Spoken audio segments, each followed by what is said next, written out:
verrà presentata da Alleanza Verdi e Sinistra un'interrogazione parlamentare proprio sulla presenza del Mossad o di altre forze di sicurezza insomma, israeliane qui a Udine e in Friuli Venezia Giulia, proprio per fare chiarezza, cioè il ministro deve metterci la faccia, non può far parlare altri e deve essere chiaro chi agirà a Udine, a chi verrà appaltata la pubblica sicurezza e soprattutto quali saranno le regole di ingaggio, in quali casi questi agenti del Mossad potranno eventualmente usare la forza, usare la violenza, sparare, cioè deve essere molto chiaro per i cittadini italiani.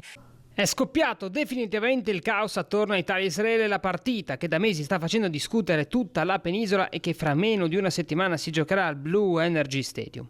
Il tema adesso non è tanto la disputa o meno della gara che si giocherà, ma la presenza del Mossad, l'agenzia di intelligence e servizi segreti dello Stato di Israele, a Udine proprio in occasione del match. Ma facciamo ordine, la storia è questa. Il ministro Piantedosi in un'intervista ha spiegato come il Mossad scorterà la nazionale israeliana a Udine a partire dall'atterraggio in aeroporto e fino al trasferimento in hotel, top secret e allo stadio, come era accaduto per esempio anche l'anno scorso. Ovviamente però cos'è che è cambiato? La situazione in questi ultimi 12 mesi. Immediatamente quindi Alleanza Verdi e Sinistra emette un comunicato in cui chiede chiarezza al governo e a quel punto arriva la smentita del governo stesso che si ritiene estraneo a qualsiasi notizia a riguardo.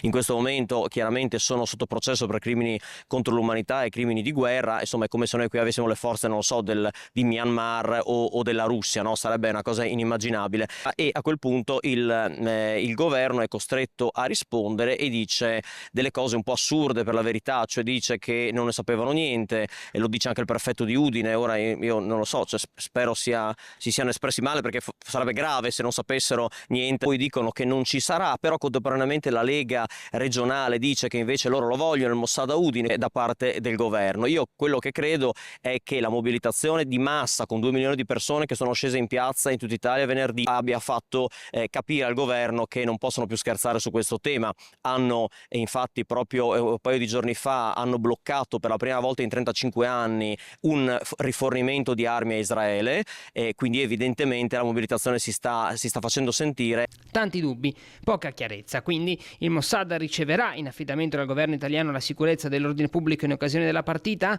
In tutto questo ci sarà anche una manifestazione pro-Pal che ad oggi dovrebbe contare circa 10.000 presenti. La piazza finale sarà, questa forse la novità degli ultimi giorni, la piazza finale sarà piazza 1° maggio, il percorso non andrà verso lo stadio, quindi la manifestazione sarà pacifica, non andrà in alcun modo a incontrare lo stadio, i tifosi